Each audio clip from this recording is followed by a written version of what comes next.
When I was about 15 years old, I was heading home from the train station.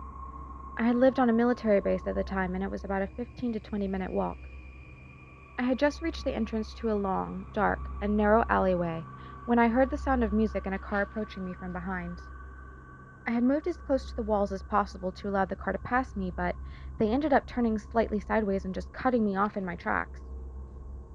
I had stopped, and a man came out of the driver's side and looked at me at the opposite side of the car. He was an American man who spoke perfect English.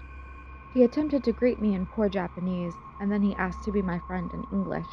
I'm Japanese and probably looked local to them, but I was in fact born and raised in America, so I just pretended not to understand what he was trying to say to me. He slowly started to make his way around the car towards me, but I remained in sync with his movements and backed away in the opposite direction from him, so we continuously formed a circle's distance away from one another. This amused him, and he started laughing loudly and taunting me. "You're afraid of me? Don't be afraid of me." I sheepishly put my hands up in front of me as I continued to back away towards the front of the car. Some light had illuminated inside of the car, and my eyes rested on the face of another man inside of the passenger seat. The man outside saw my eyes shift away from him and made a lunge at me. I was still just out of his reach and shot off sprinting down the alley. The man ran back to the door and jumped in his car. I heard his tires screech as he reversed out of the alley.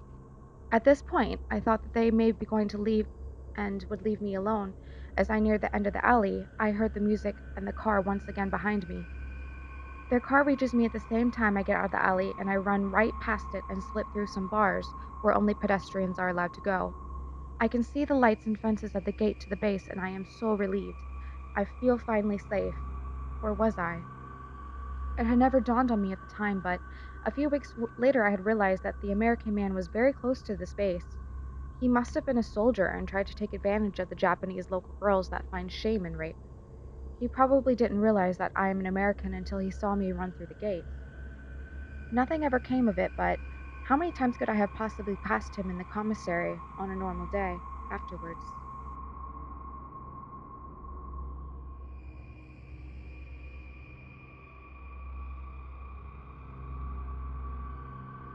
Here is a little bit of backstory. My mother had me at the young age of 19 and was very proactive to ensure that she gave me the best upbringing possible. So she worked her ass off, had her own apartment, her own car, paid bills in time, and catered to every need I had as an infant until I was old enough to take care of myself.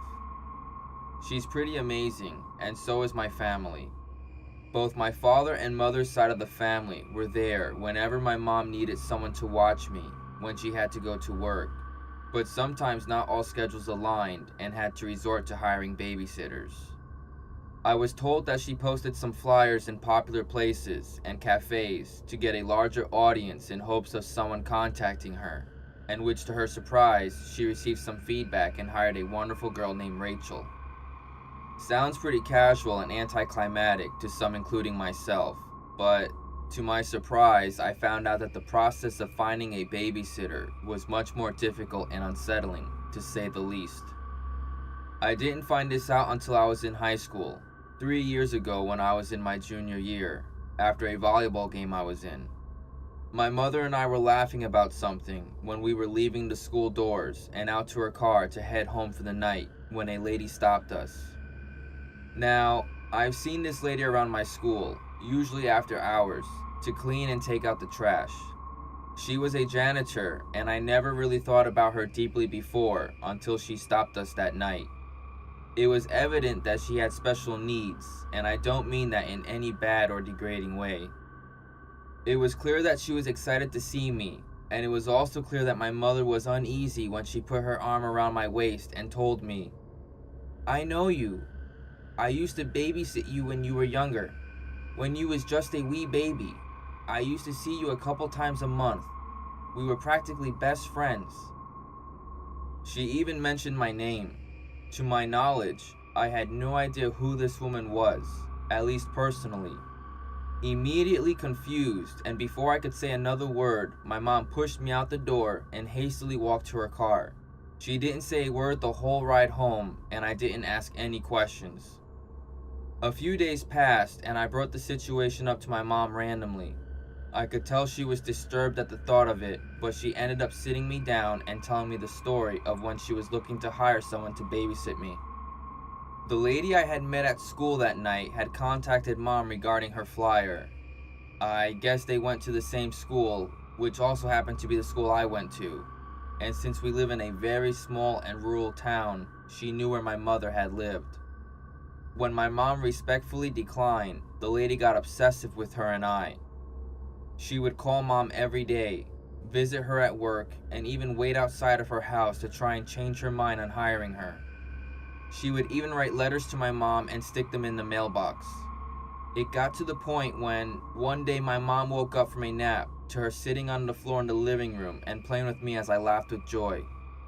She stopped her story from there. I assumed that she had either moved, had a restraining order, or called the cops, maybe all three. We don't know how she got in the house, or how long she knew how to get in, or even how long she had been entering the house. All I know is that after that night, she stared at me while I had volleyball practice. Ever since I graduated high school, I haven't seen her.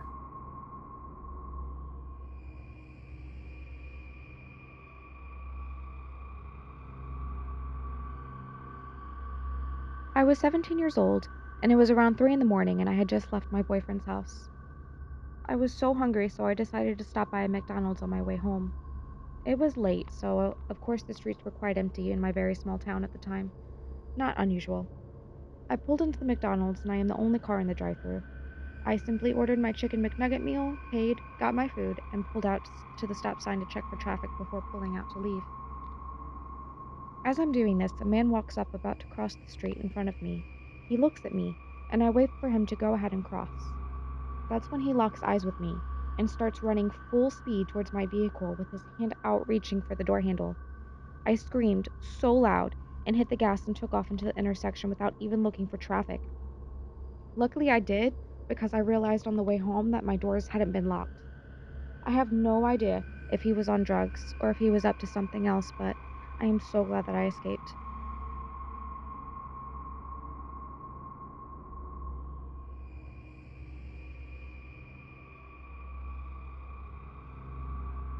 When I was in the last year of primary school, our class went on a trip to England for a week.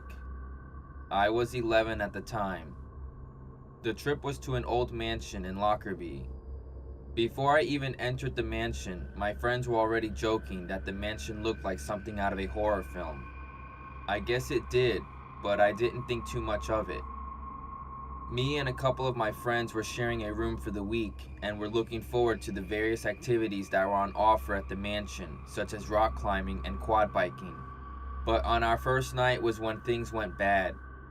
It must have been about midnight when we heard what sounded like screaming coming from the corridor. At the time, we didn't think much of it. We thought it was just a group of girls a couple of doors down. Everything turned out to be normal for the next few days. That was until my friend decided to sneak out the room in the middle of the night, a few days later. I was woken with a loud bang on the door, which I immediately opened it. My friend said he saw a woman dressed in white down the corridor, and when he approached her, she started to smile at him before running at him and chasing him down the corridor. Luckily, we opened the door in time for him to get into the room and lock the door. We reported this to the teachers, but nothing ever came of it. Some people were suspicious it was a prank, but all I know is that the mansion was creepy as hell.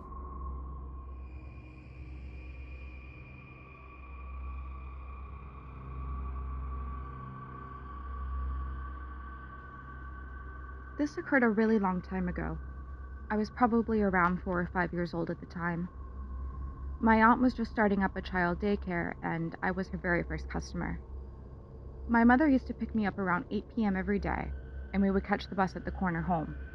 The bus ride only took about 10 minutes as we didn't live too far from my aunt's apartment. On this particular night, though, we decided to walk home because it happened to be Halloween. Walking from my aunt's place to our apartment was about a 30-minute walk. And this wasn't too bad considering we lived in a highly populated city. When we walked at night, we stayed on the main streets to be safe, and tonight was no exception. We would stop by local plazas where some stores would give out candy. Everything was going well until we were about a block away from our own apartment. I don't remember the name of the side street, but it was next to the main street that we had lived on. My family and I knew this community very well because there was a local church we used to attend nearby, and the street was literally on the opposite side where our apartment building was located. My mom agreed to walk around the opposite side before we made our way back to the apartment so I could get some more candy. The houses here, I remember, were very nice. They were located within the city, but this community was clearly very well taken care of. After stopping by a few houses, my mom decided that had been enough, and we made our way around the block to our side. We were leaving the community, and as we were on the last of the houses on the block, we saw someone standing there in the bushes. Where he was standing, this particular house, the lights had been off. No one was really on this side of the street since the only houses here seemed to have no one at home at the time. I remember staring at him and wondering what he was doing as he turned around and just stared back at us. He was wearing a hockey mask and black clothing and was very tall. We were too far down the street from the rest of the houses, and there wasn't anyone around us. We made a right and then another right as we were getting close to our apartment. That's when, even when I was so young at the time, I realized that this guy was following us. He was about 5 to 10 feet behind us and stayed at that distance at all times. My mom realized this too, and she grabbed me by the hand and started going faster. I was very confused as to why my mom was acting strangely, and I kept asking questions like any annoying kid would.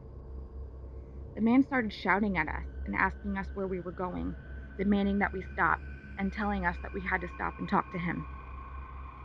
We were almost at the door when someone stepped out of the apartment complex with their dog, and the man stepped back a little bit.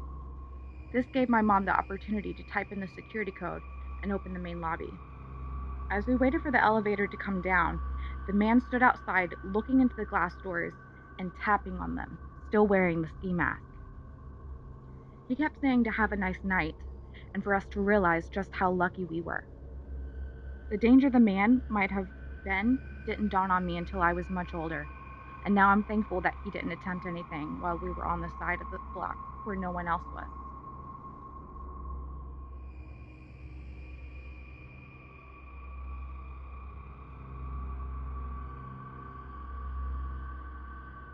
So this happened when I was probably 4 or 5 years old. We live in a tiny town in North Carolina. Combined with the city and entire county, we have a roughly 5,000 person population. Now, when I used to live with my parents before I married, we lived 10 minutes from town. Our neighbors are family, and they live about an acre away in each direction. We know everyone, and everyone knows us.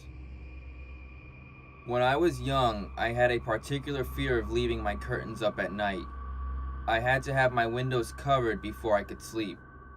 I was too young to verbalize it at the time, but the concept of waking up with someone looking through my windows terrified me. After this particular incident, this fear of mine had amplified. As previously mentioned, we pretty much lived by ourselves. If anyone came onto our property, we knew who they were. So when my father and older brother started finding boot prints that didn't belong to them, we got a little nervous. Living out as far as we did meant that police, fire department, or EMS would take much longer in a bad situation. My father had taught my older brother, sister, and me how to handle guns, even from an early age. At 6, I was fairly proficient with my Daisy BB gun. Over the course of several days, they started to notice more boot tracks. Stuff was being moved around in the barn. The building door was open one morning, though we couldn't tell if anything was missing or not. It became apparent that someone was snooping around at night. Since I was so young, my parents didn't want to frighten me, but my brother did. He told me that someone was creeping around the yard at night, and one day I would wake up and he'd be in the house. To put it lightly, my brother was an asshole. He told me I needed to face my fears, and eventually, during this time that someone was definitely sneaking around, he convinced me to sleep with my curtains drawn back. I craved his approval more than anything, so I agreed to do so. He said now was the best time to do it, and I believed him. That night, I left my curtains drawn. It took a long time for me to get to sleep, but eventually it did come. I was always a very light sleeper, and even the slightest gust of wind would wake me. I would always wake up 4 or 5 times a night. That night, I heard the porch just outside my window creaking. I tried to ignore it, thinking that it had to be my imagination. Then a shadow passed over the light coming from the lamp outside. I opened my eyes and sat up. A man was standing in the window, hands cupped up to the glass. I was terrified. In the process of running out of my room, I peed myself. I ran straight for my parents' bedroom. At the same time, the doorknob to the front door started jiggling hard. He was trying to get in. I managed to get into the bedroom and tell my parents what happened. My dad grabbed a gun and flashlight and headed outside, throwing the door open. Mom locked it behind him before waking up my brother. After nearly half an hour, my father came back in. His face was sweaty and pale.